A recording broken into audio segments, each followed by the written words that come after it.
Hola, buenos días a todos. Bienvenidos a una sesión más de filosofía. Hoy en esta clase estaremos analizando un poquito, muy brevemente, la postura del pensamiento moderno, mejor conocida como la filosofía moderna.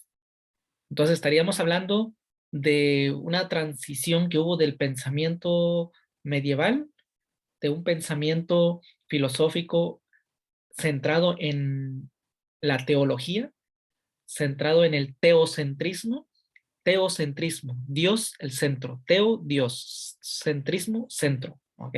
Esa era la teoría que prevaleció en la época medieval, en la Edad Media, durante esos 1000 años, donde el catolicismo, el Vaticano o el papado, Roma papal, no Roma imperial, Roma papal, tuvo todo ese poder. Entonces, ahí hubo mucha influencia del pensamiento, de la filosofía, pero fue una filosofía teológica. Lo principal se centró en establecer la verdad como Dios. Dios era la fuente de verdad, la autoridad. Y habíamos dicho que el otro problema que se estudiaba o de la cual se hablaba en la filosofía medieval era Dios, el hombre, la fe, eso era, ¿no? La relación de Dios con el hombre y la fe, cómo estaba involucrada la fe. Y poquito tiempo después, con Tomás de Aquino, se habla de la mezcla o la unión entre fe y razón, fe y ciencia, ¿no? Entonces, eso era lo que se abordó en la época medieval. De la época medieval, vimos que fue su declive en el 1492, más o menos, aproximadamente, pero antes, en 1350, mediados de 1300, empieza el renacentismo, empieza a renacer el hombre en la literatura, en el arte, en la música, en la ciencia, empieza a renacer. Durante esos 1000 años que estuvo en la oscuridad, en el oscurantismo, así se le llama a esa época medieval, oscurantismo. Pero no todo fue oscuridad durante la época medieval. Cuando les hablen de Edad Media o época medieval, no todo fue oscuridad, no todo fue malo. Sí hubo persecución por parte de la iglesia, hubo tortura, hubo saqueo por parte de la iglesia, hubo monasterios, todo enfocado a Dios, pero también hubo algunas otras cosas, ¿no? Por ejemplo, las estructuras góticas son parte de esa época. Se escribió música barroca, perdón, música de la época medieval, enfocada sacra, pues sagrada, música, arte, pero todo eso es bello, si lo contemplamos, tiene su bonito, podríamos decirle, ¿no? O sea, no hay que tachar todo de malo, pero bueno. El Renacimiento es otra parte importante. Empieza en 1300, a mediados de 1300, siglo XIV. Y el Renacimiento marca la pauta para entrar a lo que vamos a ver ahorita aquí, que es la filosofía moderna. La filosofía moderna tiene sus bases científicas en Galileo Galilei, Giordano Bruno, Copérnico, Arquímedes, Pico della Mirandola, de esos personajes que hablamos un poquito, esos son como la base, el cimiento. Pero ahora, ¿quiénes son los representantes de la filosofía moderna? Eso vamos a hablar ahorita. Bien. Por la foto, rápido nos damos cuenta que este personaje es René Descartes. Bueno, el comienzo de la filosofía moderna, vamos a ir leyendo un poquito y lo tratamos de explicar. Va unido a una serie de factores históricos que condicionan un cambio de mentalidad. Aquí está, cambio de mentalidad. Y supone una nueva forma de pensar, sobre todo en lo referente al ser humano. Ya no se iba a hablar de Dios y su relación con el hombre, ahora se iba a hablar del ser humano. Entendido ahora el ser humano como un ser racional, autónomo, racional, es decir, un ser que piensa, que tiene facultades, autónomo, que ya no depende de Dios, que depende de sí mismo. Y a su posición dentro de la naturaleza o dentro de la sociedad, qué papel desempeñaba, qué función desempeña el hombre o desempeñaba. Se rompe así con la filosofía moderna, se rompe así con la tradición medieval, de la época medieval, y con la anterior dependencia entre la razón y la fe, esa lucha que había entre fe y razón. Comienza ahora con la filosofía moderna a gestarse las bases de la filosofía del pensamiento moderno. Es decir, Del teocentrismo, Dios como centro, se pasa al antropocentrismo, hombre como centro del universo. Ya no es Dios el centro del universo, sino ahora es el hombre el centro del universo. El ser humano es el centro del universo y el principal problema de la filosofía pasa a ser el conocimiento. Ya no pasa a ser el papel de la filosofía o el problema de la filosofía ya no es la fe, si hay una diferencia o si hay relación con la ciencia o la razón, fe y razón, fe, Dios, ya no. Ahora el problema es el conocimiento. Vamos a estudiar, a abocarnos al conocimiento. Recuerden que en la época presocrática, antes de Sócrates, los filósofos de la naturaleza, Tales, Anaximandro, Anaxímenes, mm, Heráclito, Parménides, Demócrito, Anaxágoras, todos ellos que se enfocaron, el arjé era el, lo que estaba en la naturaleza, ¿no? Salvo Parménides, lo que estaba en la naturaleza, por eso se llama filósofos de la naturaleza. Buscaban el arjé, el origen, el orden del universo, el comienzo del universo. Ese fue su objeto de estudio. Se centraron en estudiar cuál era el elemento, el arjé detonante del universo. Ese era el arjé.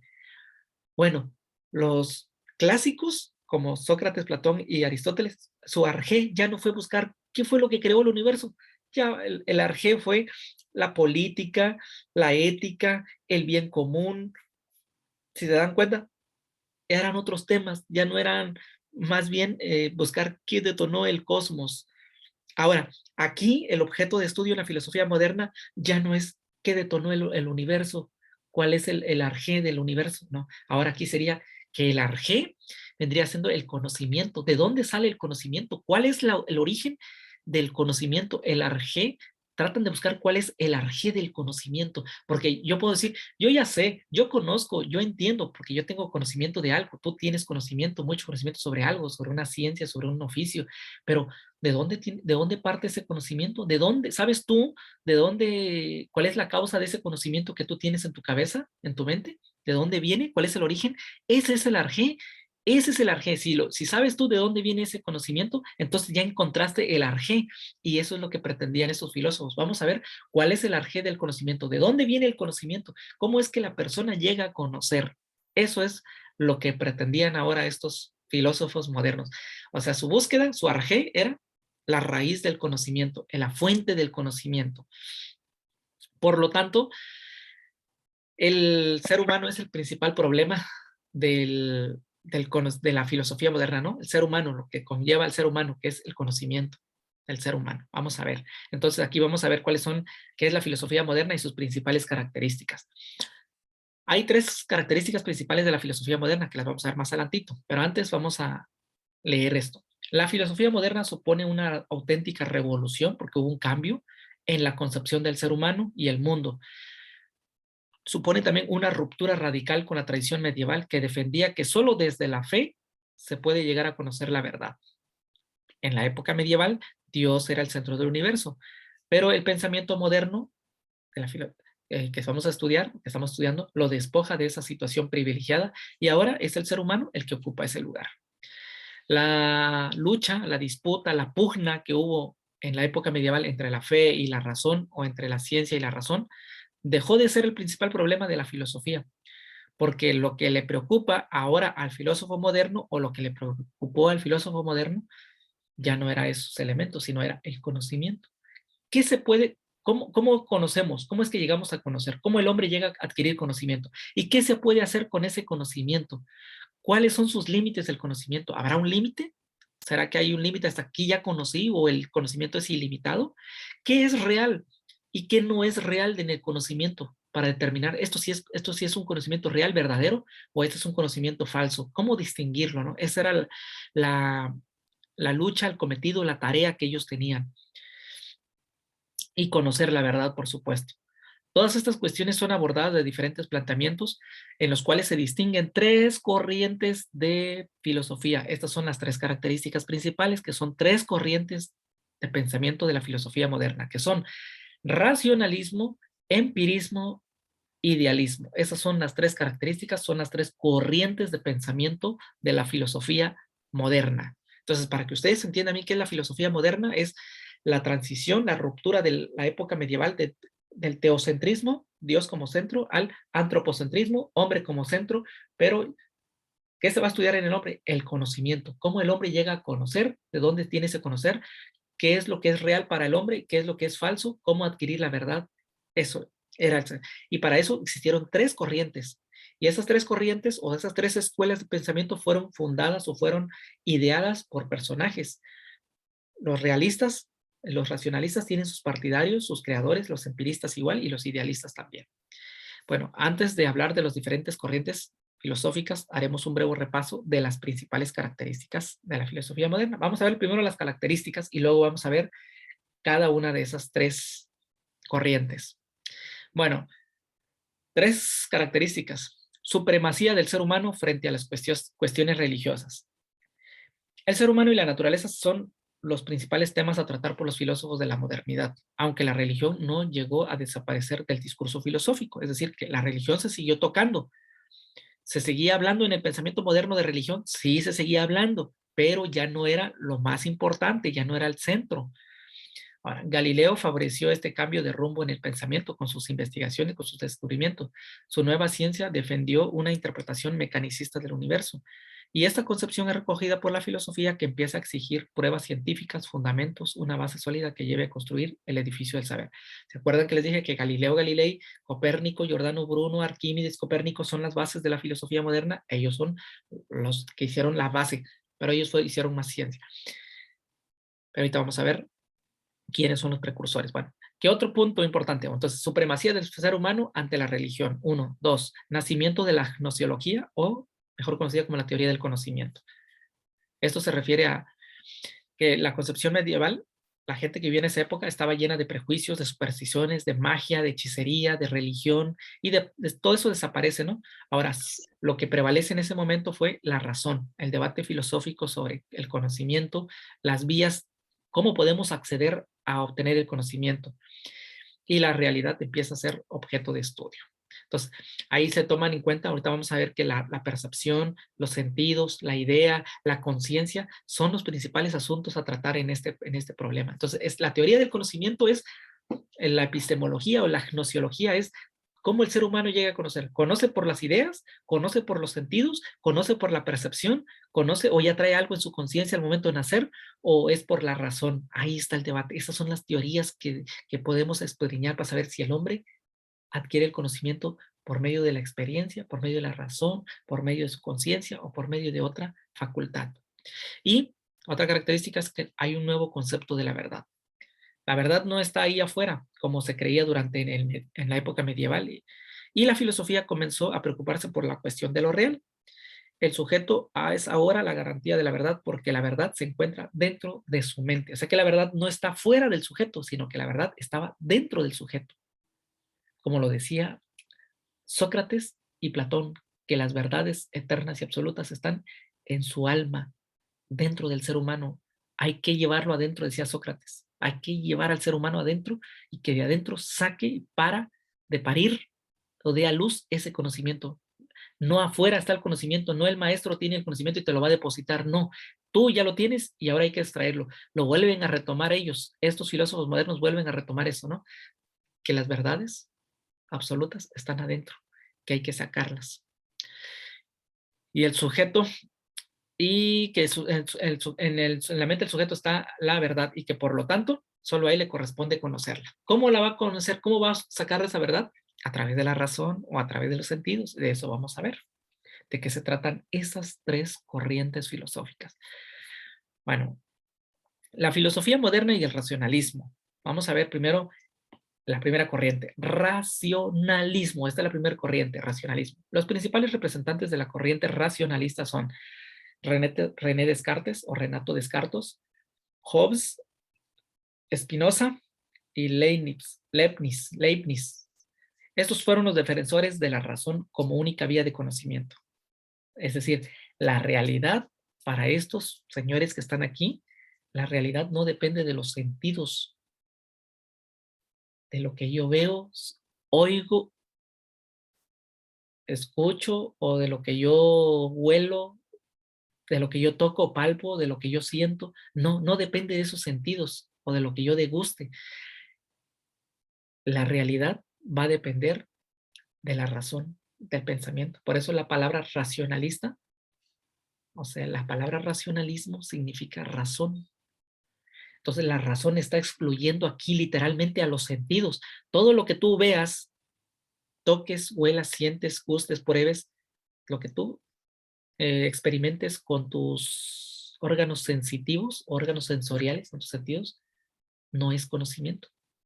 En otras palabras, nos está diciendo aquí que la vía, que el origen, el arjé del conocimiento, la fuente, el origen del conocimiento, el arjé, es la razón. Y que todo lo que obtengamos por medio de la razón es un conocimiento válido, verdadero, fiable. Si no es obtenido por la razón, es un conocimiento falso, dudoso. Eso es lo que estaban estableciendo aquí en el racionalismo. Sus principales características son existencia de ideas innatas. Descartes, igual que muchos otros racionalistas, defienden la existencia de ideas innatas en el interior de la mente humana. ¿Qué son ideas innatas? Ideas que ya vienen en nuestra mente desde el momento de nacer, desde el momento de la concepción, ya traemos ideas. Ahí están. Es decir, que nunca nos las metieron, nunca yo las aprendí, sino que ya venían en mi ser, en mi alma, como decía Sócrates, ya venían esas ideas innatas. Muy probablemente René Descartes y sus seguidores estaban haciendo alusión a Sócrates y a Platón de esas ideas eternas que ya vienen en nuestra alma al momento de que nuestra alma se mete en el cuerpo. Muy probablemente se estaban refiriendo a esas ideas innatas, esas verdades absolutas que ya traemos contenidas, que nadie nos las metió en nuestra cabeza, en nuestra mente, en nuestro cuerpo, sino que ya venían ahí. Esas son ideas innatas. Y es justo ahí desde donde parte el conocimiento. Eso, esa es una razón. Entonces, ¿yo cómo extraigo esas ideas innatas? Como lo hacía Sócrates, razonando, se paraba Sócrates a meditar, a razonar horas y horas pensando en una pregunta, en un planteamiento, en su mente buscándole respuestas, sacando lógicas y asuntos lógicos e ilógicos, descartando lo que es ilógico y razonando y pensando, dialogando con otras personas, preguntando, no le satisfacía esa respuesta, se iba, preguntaba con otra persona y así sucesivamente. Por eso él decía, yo solo sé que no sé nada, porque él decía, esto que yo sé no es cierto. Iba, preguntaba con otro, con el especialista en esa materia, en ese tema, según, y así iba. Quería encontrar la verdad, porque ¿cómo? Razonando, meditando. Entonces, por medio de esas ideas innatas que ya están en su mente, en el ser, en el alma de la persona. Esas son las ideas innatas, ¿no? Entonces, para los racionalistas, todo conocimiento se origina en la razón. No viene de los sentidos, no viene de lo que tú veas o escuches. Es que yo lo escuché, es que yo lo vi. No. Lo razonaste, reflexionaste, ya hiciste un proceso de argumentación, de lógica, de silogismo. No, entonces lo que viste, lo que escuchaste, lo que tocaste, no es lo que es falso. Pero es que yo vi que era un limón, pues no es un limón, era una mandarina, pero si lo sentí, lo probé, lo chupé, olí y olía a limón, pero no, tus sentidos engañan. Por eso ellos decían, no vale eso no es conocimiento fiable. Bueno, otro punto es la relación entre razón y realidad. El mundo, la realidad exterior, o sea, el mundo o la realidad exterior depende del pensamiento humano, de su mente, y si se usa bien puede llegar a conocerla. Es decir, para que yo pueda conocer la realidad del mundo, necesito que yo tenga un buen razonamiento, que yo tenga un buen uso de razón. Va a depender mucho de mi razón, de mi pensamiento. Otra característica es la defensa del método deductivo. Los filósofos racionalistas apuestan por el modelo matemático como instrumento para llegar a conocer la realidad. Así pensaban que partiendo de una premisa verdadera, que es la lógica, el silogismo, no sé si les han enseñado lógica, premisa 1, premisa 2 y conclusión. Premisa mayor, premisa menor y conclusión. Ese es el silogismo, esa es la lógica. Así pensaban que partiendo de una premisa verdadera, irremediablemente, la conclusión tendría que ser verdadera, independientemente de la existencia de una demostración. Es decir, independientemente de que yo pudiera demostrarlo, si yo ya hacía mi razonamiento lógico, no había necesidad de demostrárselo. Les voy a poner un ejemplo de silogismo. Premisa mayor. Todos los gatos son mortales, es decir, todos los gatos mueren. Premisa 1, premisa mayor, todos los gatos son mortales, mueren. Premisa menor, la premisa menor se desprende de la premisa mayor. Segundo, premisa menor. Fifi es mi gata. Fifi es mi gata. O Fifi es un gato. O es mi gata. Yo le llamo así. Vamos a pensar, no tengo gatos, pero vamos a pensar que Fifi se llame. Conclusión. Ahí está la conclusión. Aquí dice que la conclusión tendría que ser verdadera, independientemente de que yo se los vaya a demostrar ahorita que Fifi es mortal. Por lo tanto, Fifi es mortal. ¿Y por qué Fifi es mortal? Porque la premisa mayor dice que todos los gatos son mortales. Y Fifi es una gata. Y por lo tanto, Fifi es mortal. Entonces voy eliminando y me queda que Fifi es mortal. Fifi morirá. Fifi es un ser que perecerá. ¿Cómo hice esa deducción? Pues ahí está el razonamiento, el silogismo, la lógica, ¿no? Si A es igual a B y B es igual a C, entonces A es igual a C. Ese es el silogismo, esa es la lógica. Ese es el deductismo, esa es la deducción, el método deductivo. Se parte de lo general para llegar a lo específico, a la conclusión. Esa es la postura de los racionalistas. Y otra característica es la eliminación de la experiencia, lo que ya habíamos comentado. Los filósofos racionalistas no recurrían a la experiencia, es decir, a los 5 sentidos, para demostrar sus teorías, ya que consideraban que solo a partir del uso correcto de la razón se puede llegar a la verdad. ¿Cómo? La deducción lógica, lo que dice ahorita, esa premisa mayor, premisa menor, conclusión. Y así lo hacían con todas las cosas, razonando. Bueno, esa es una de sus características o algunas de sus características del racionalismo. Para repasarlo, la razón es la principal fuente de conocimiento o es el origen, es el arjé del conocimiento. ¿Ok? Para el racionalismo, la fuente principal del conocimiento es la razón, no los sentidos.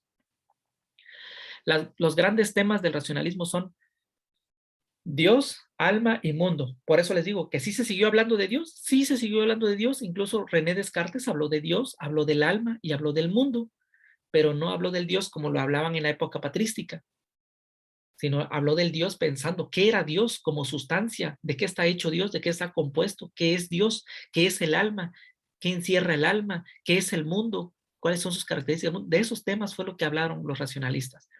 Y el iniciador de esa corriente de pensamiento, el racionalismo, es Descartes, aunque también hay otros, ¿no? Spinoza, Leibniz, etc.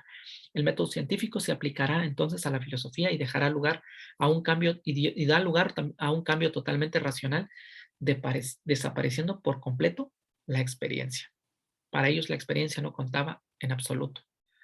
Ahora vamos a hablar del empirismo, ahora vamos a hablar de la experiencia. Surgen otros filósofos que contradicen a René Descartes, Leibniz, Spinoza, Hobbes y a sus seguidores. Ahora, el empirismo es otra de las corrientes filosóficas modernas y sus principales representantes son Bacon, John Locke y David Hume. Esta corriente, el empirismo, radicalmente es radicalmente opuesta a la racionalista. Defiende la idea de que la realidad, o sea, lo que vemos en el mundo, depende de nuestros sentidos, no depende de la razón, sino que depende de la experiencia, de lo que nosotros veamos, escuchemos, tocamos, olemos, gustamos, tanto psicológica como epistemológicamente. De ahí depende, ¿no? De mi experiencia psicológica o mi experiencia epistemológica.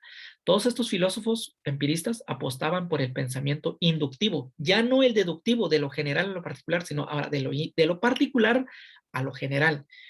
Esto es, pensaban que solo a través de la experiencia se puede llegar a afirmar o rechazar una teoría. Gracias a la experiencia, decían ellos, es posible determinar el grado de verdad o de falsedad de un argumento, lo que supone un mayor aproximamiento al conocimiento de lo real. Pero eso sí, siempre entendido como probable.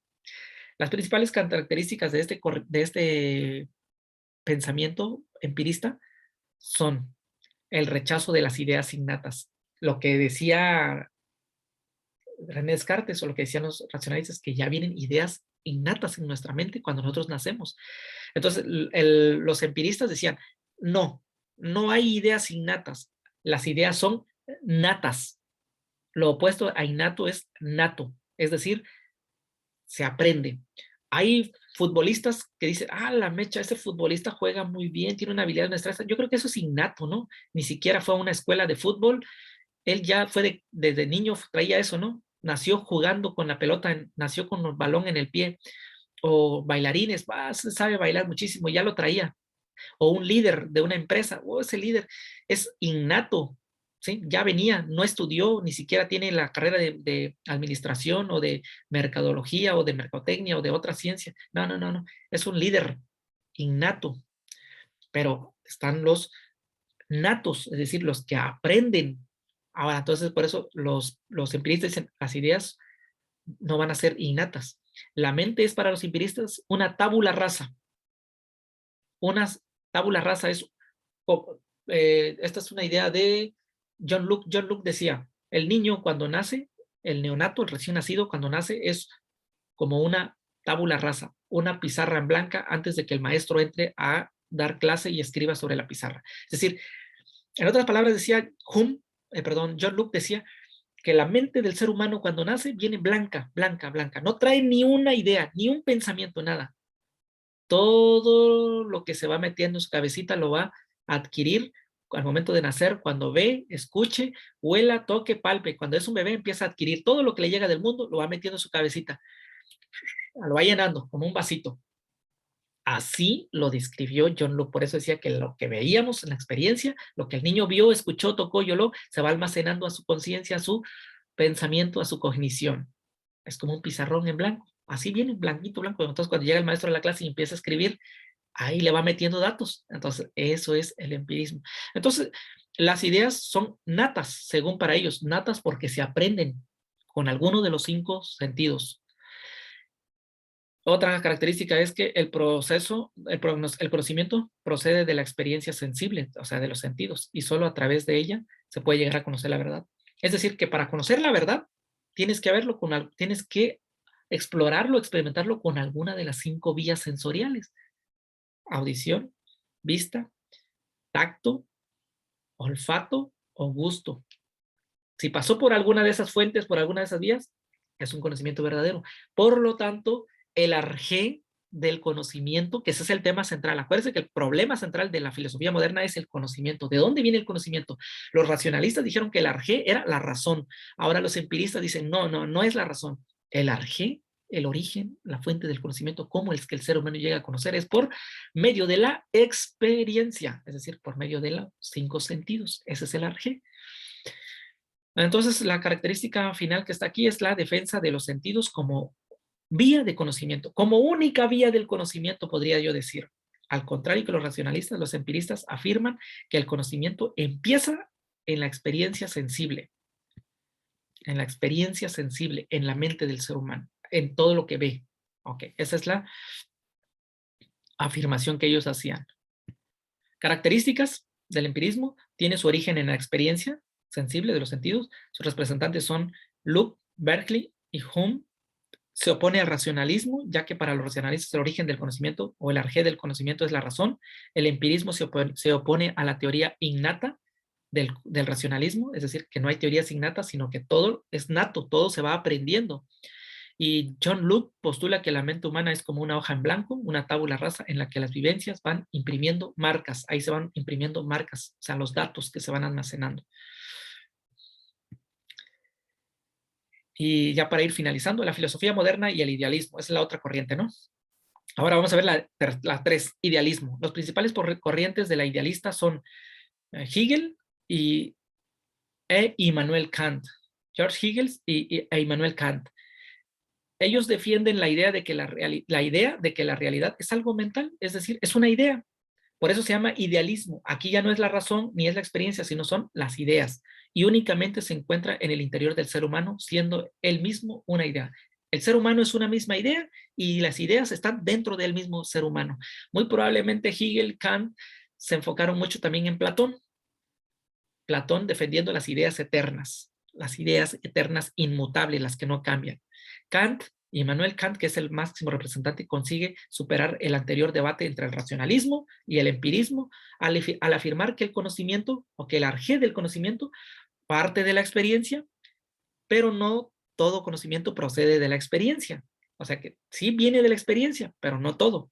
Así habla de 2 fuentes de conocimiento: la sensibilidad que proporcionan los datos de la experiencia y el entendimiento que le da forma a toda información procedente de los sentidos y que es independiente de la experiencia. Así que decía él que las 2 fuentes de conocimiento son la sensibilidad y la experiencia. La experiencia que se tiene, ¿no? Pero la sensibilidad es el entendimiento que nosotros tenemos acerca de esos datos que nos están llegando a nuestra mente. Por lo tanto, se puede hablar de un conocimiento a priori, o sea, un conocimiento antes de tener el conocimiento, y de un conocimiento a posteriori, es decir, de un conocimiento después. Aquí están hablando un poquito de ideas innatas, ¿no? De lo que René Descartes había dicho. Que hay ideas innatas, sí, es el conocimiento a priori. Es muy importante eso, ¿sí? De ahí parte una gran parte del conocimiento, o de ahí surge una gran parte del conocimiento, pero también del conocimiento a posteriori. ¿Qué es el conocimiento a posteriori? Es el que se adquiere a través de la experiencia. El a posteriori, perdón, a priori es el que ya traemos adentro, que ya tenemos, que no hay necesidad de experimentarlo, que ya está en nuestra mente, automáticamente allí vino. Ese es el conocimiento a priori, pero el conocimiento a posteriori es el que llega después de la experiencia. Bueno, Buenos esto días, es profe. ante lo anterior de la experiencia y posterior a la experiencia. Esto es lo que se conoce como la revolución copernicana en Kant. Bueno, entonces lo que Kant hace aquí es retomar un poco del racionalismo y un poco del empirismo, pero no establece que la una o la otra sea la correcta, sino que retoman ahí algunas características. Ahora, las principales características de la postura idealista de Kant y de Hegel es que la realidad depende del sujeto. No existe una realidad única fuera de la mente humana. O sea, lo que yo veo en el mundo va a depender de lo que yo siento, de lo que yo haya experimentado y de lo que yo considere o de lo que yo sea sensible a esos datos que estoy recibiendo a mi mente. Entonces yo voy a tener una interpretación de la realidad de una manera diferente. Por eso yo puedo ver la vida de color de rosa, mientras que otros la pueden ver de color negra. Esa es la postura idealista, que la realidad depende del sujeto. La teoría del idealismo objetivo. Esto defiende la idea de que todo lo que existe, existe porque es pensado. Es la mente humana la que va a determinar la existencia de objetos y formas. Entonces, ¿quién determina qué es correcto, qué es incorrecto, o qué es que si existe o no existe tal cosa? Pues tu mente humana. La mente es la que va a determinar, y ahí estamos hablando de las ideas, que muy probablemente Platón ya había hablado, ¿no? Y el conocimiento es subjetivo, es decir, el conocimiento es principalmente una parte que surge del ser humano y de las ideas contenidas en su mente. Esto significa que el conocimiento no es objetivo. Objetivo quiere decir que se pueda demostrar, sino que lo subjetivo es lo que yo no puedo demostrar. No lo puedo demostrar, pero yo así lo veo, yo así lo siento. Es mi percepción. Entonces, como Platón tampoco pudo demostrar cuál era la idea eterna, el ser eterno, como Parménides lo decía, ese ser inmutable, ese ser que no cambia, que es inmóvil, que es bello y es eterno. No lo pueden demostrar, pero es una sensación, parte de una sensación, es una idea. Y la misma idea, el ser humano es la idea, según estos filósofos, ¿no? En general, es esto toda la información que ustedes tenían que saber respecto de la filosofía moderna. Entonces, retomamos, hacemos un recuento rápido. Las bases de la filosofía moderna las sentaron los científicos Galileo Galilei, Copérnico, Arquímedes, cuando descubren la ley de que la Tierra no es el centro del universo que había enseñado la Iglesia Católica durante la época medieval, sino que el Sol era el centro de nuestra galaxia y que todos los planetas giraban alrededor de ellos. Con Copérnico, con Arquímedes se descubre ese principio. Galileo Galilei viene a dar más elementos con su telescopio, y Giordano Bruno también hablando de que existen más mundos infinitos y que cada día se está expandiendo el universo y que hay vida en esos mundos, y Pico della Mirandela centrando todo en el hombre, que el hombre está dotado de capacidad y que el hombre puede crear, está facultado, tiene conciencia y autonomía. Esas es las bases de la filosofía moderna. A todos estos personajes que les mencioné se les conoce como los renacentistas, humanistas, porque centran su teoría en el hombre, no en Dios. Ese es el renacentismo, eso es el renacentismo. Ahí renace el ser humano y comienza la filosofía moderna. Entonces la filosofía moderna, pues ya lo vimos, tres corrientes. Racionalismo, el arjé o el origen del conocimiento es la razón, no hay más. Empirismo, el arjé o el origen del conocimiento, del saber, cómo es que yo llego a adquirir información o saberes en mi vida, es la experiencia. por medio de la experiencia, por medio de mis 5 sentidos. Si ha pasado por alguna de mis 5 sentidos, es válido. Si no lo he visto, si no lo he escuchado, no lo he tocado, no lo he olido, no lo he comido, no lo he probado, no es verdad. Solo tiene que pasar por alguna de esas vías. Y si pasa por las 5 vías, es un conocimiento más perfecto. Entre más vías llegues a obtener por un conocimiento o a pasar un conocimiento por más vías, más sólido se hace el conocimiento, según los empiristas. Y tercero, los idealistas, que el mundo, la verdad, depende mucho de la mente del ser humano, de su realidad que él viva, del contexto donde él esté parado, de lo que ha experimentado, de sus ideas innatas y de lo que ha vivido, de su percepción y de su sensación. Esa es la postura de la filosofía moderna, a eso se abocaron, a descubrir cuál era el origen del conocimiento. Y hasta el día de hoy siguen debatiéndose si es el conocimiento, si es la razón, o si es la experiencia, o si son las ideas, lo que nos da el saber o cómo es que nosotros llegamos a conocer algo en su totalidad. Y Aristóteles ya había dicho antes que era razón y experiencia. A esa teoría de mezcla de los dos, razón y experiencia, se llama 50 y 50, se llama realismo. Tanto la experiencia como la razón son fundamentales, decía Aristóteles, para llegar a adquirir saberes o conocimientos. Bien, voy a hacer un alto hasta aquí de la grabación y me quedo con ustedes para comentarios y dudas finales.